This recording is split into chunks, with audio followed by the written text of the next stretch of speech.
एक बार लीसा ने अपने हस्बैंड को मारने की साजिश रची। उसने उसे सी में शार्क के पास जंप करने के लिए कहा। लीसा को लगा कि उसका हस्बैंड हार मान जाएगा और वो उसकी करोड़ों की प्रॉपर्टी अपनी कर लेगी। लेकिन जब वो खुश होकर हंस रही थी तभी उसका हस्बैंड पानी से वापस ऊपर आ गया। ये सब सिर्फ एक प्रैंक था। लीसा ने हार नहीं मानी। उसने फिर कहा, अगर तुम मुझसे लव करते हो तो उस क्लिफ से जंप करो। लीसा का हस्बैंड बिना हेजिटेशन क्लिफ पर चढ़ा और वहां से नीचे जंप कर दिया। इस बार लीसा को लगा कि उसका प्लान सक्सेसफुल हो गया क्योंकि उसका हस्बैंड वापस नहीं आया। लीसा खुश होने ही वाली थी कि उसे रियलाइजेशन हुआ कि वो वहां अकेली थी। उसने कभी ड्राइविंग नहीं सीखी थी और आसपास कोई ह्यूमन नहीं था। उसने हेल्प के लिए फोन निकाला लेकिन वहां नो सिग्नल था। लीसा पैनिक करने लगी और मदद के लिए चिल्लाई, लेकिन वो जगह पूरी तरह खाली थी। उसने रोना शुरू कर दिया लेकिन रोने से कोई फायदा नहीं हुआ। इस बीच उसकी बोट पानी में ड्रिफ्ट होने लगी। लीसा ने खुद बोट चलाने की कोशिश की लेकिन उसकी खराब ड्राइविंग से बोट स्पिन करने लगी। घबराहट में उसने बोट की निकाली और गलती से उसे रिवर में गिरा दिया। कुछ देर के लिए बोट रुकी लेकिन फिर ड्रिफ्ट करने लगी। लीसा ने देखा कि बोट वाटरफॉल की तरफ जा रही थी। उसने खुद को बचाने के लिए बोट के पीछे जाकर जंप करने का सोचा लेकिन तभी उसे याद आया कि उसे स्विमिंग नहीं आती। तभी उसने बोट पर पड़े स्विमिंग रिंग को देखा। उसने जल्दी से उसे पानी में फेंक दिया लेकिन बाद में समझा कि स्विमिंग रिंग ऐसे यूज नहीं होता। अब बहुत देर हो चुकी थी और लीसा ने अपनी बैड लक को ब्लेम करना शुरू कर दिया। बोट तेजी से झरने की ओर बढ़ रही थी। लीसा के पास कोई और ऑप्शन नहीं था। उसने भगवान से अपनी जान बचाने की प्रार्थना की लेकिन अगले ही पल बोट झरने से नीचे गिर गई और बहते पानी में ड्रिफ्ट होने लगी। सौभाग्य से लीसा किनारे तक ड्रिफ्ट करके पहुंच गई। अपने बैग में रखे फोन को देकर उसने फिर से हेल्प के लिए कॉल करने की कोशिश की लेकिन बदकिस्मती से वहां भी कोई सिग्नल नहीं था। लीसा को गुस्सा आया और उसने थोड़ा रेड वाइन पी लिया। फिर उसने खुद को काम करने के लिए सीवीड मास्क भी लगाया। कुछ देर आराम करने के बाद उसे एहसास हुआ कि अगर वह यहाँ रुकी रही तो भूख से मर जाएगी। इसलिए उसने जंगल में जाकर सर्वाइवल का फैसला किया। लेकिन जैसे ही उसने कुछ कदम बढ़ाए उसे जमीन पर जानवरों के फुटप्रिंट्स दिखे। जब उसने नजरें उठाई तो उसने देखा कि सामने एक डॉग बेयर पानी पी रहा है। लीसा डर के मारे कांपने लगी और वहां से भागने का सोचा। जैसे ही उसने एक कदम आगे बढ़ाया डॉग बेयर ने उसकी तरफ मुड़कर तेजी से आना शुरू कर दिया। लीसा डर कर भागने लगी लेकिन उसके 2 पैर 4 पैरों वाले जानवर से तेज कैसे भाग सकते थे। जल्द ही वह गिर गई। जब डॉग बेयर उसके करीब आने लगा तो लीसा ने जल्दी से अपने शूज उतार कर उसकी तरफ फेंक दिए। उम्मीद से परे वो डॉग बेयर अजीब निकला। उसे लीसा के पैरों की स्मेल इतनी पसंद आई कि वह वहीं रुककर जूतों को सूंघने लगा। लीसा ने इस मौके का फायदा उठाया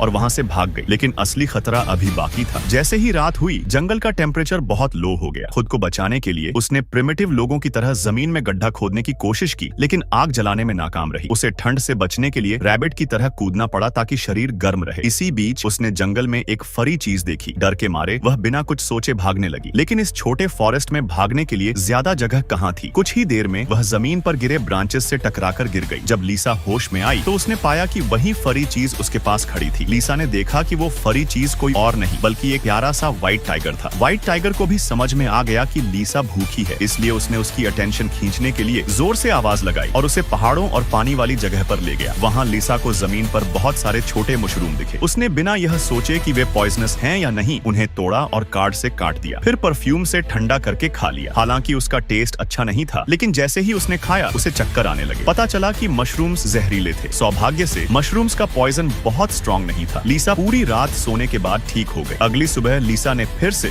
लोगों को ढूंढने की कोशिश की। कुछ देर बाद उसने पहाड़ के नीचे धुएं का एक गुच्छा देखा। उसे लगा कि जहाँ धुआं है वहाँ लोग भी होंगे। वह जल्दी से उस जगह की ओर भागी लेकिन वहाँ पहुँचने पर पता चला कि वो कोई धुआं नहीं था बल्कि जंगल में नेचुरली आग लग गई थी। थोड़ी देर बाद एक जलता हुआ पेड़ टूटकर लीसा के ऊपर गिर गया और उसकी टांग दबा दी। उसने पूरी कोशिश की लेकिन अपनी टांग को निकाल नहीं पाई। उसी समय व्हाइट टाइगर फिर से आया। उसने अपने शार्प क्लॉस से मिट्टी खोदनी शुरू कर दी। थोड़ी देर में लीसा की टांग निकल गई। लीसा तेजी से वहां से भागी। रात होते ही उसने फायर जलाया और व्हाइट टाइगर के साथ एक केव में छिप गई। हालांकि आग की वजह से रात को ठंड कम हो गई थी लेकिन तभी उसने अजीब सी आवाजें सुनी। लीसा ने देखा कि केव में बहुत सारे चूहे थे। लड़कियां आमतौर पर चूहों से डरती हैं और लीसा भी उनसे डर गई। वह केव से बाहर निकलना चाहती थी लेकिन बाहर बारिश हो रही थी। लीसा सोचने लगी कि उसने सिर्फ अपने रिच हस्बैंड की प्रॉपर्टी लेने के लिए ये सब शुरू किया था और अब वो जंगल में फंसी हुई है। नेक्स्ट डे लीसा ने अचानक रिवर में बोट की आवाज सुनी। एक्साइटेड होकर उसने पुकारा, मदर मेरी मदद करो। फॉर्चुनेटली बोट पर मौजूद लोगों ने उसकी आवाज सुन ली। वे उसकी डायरेक्शन में आने लगे। पता चला कि कुछ फिशरमैन इस रिवर में फिश को खाना खिलाने आए थे। लीसा को इतने भूखे हाल में देखकर उन्होंने उसे ब्रेड और कैंड चिकन दिया। लेकिन जब लीसा ने बताया कि वह अलोन है तो फिशरमैन को उस पर गुस्सा आ गया। उन्होंने उसे ग्रास में खींच लिया। तभी लीसा को एहसास हुआ कि वह खराब इंसानों के बीच फंस गई है। जब लीसा पूरी तरह हेल्पलेस हो गई तभी अचानक उनमें से एक ने उस पर कूड़ा। तब पता चला कि वह एक वुमन थी। हू लिंगयुआन समय पर वहाँ हेल्प के लिए पहुंची। हू लिंगयुआन युआन की एल्डर सिस्टर ने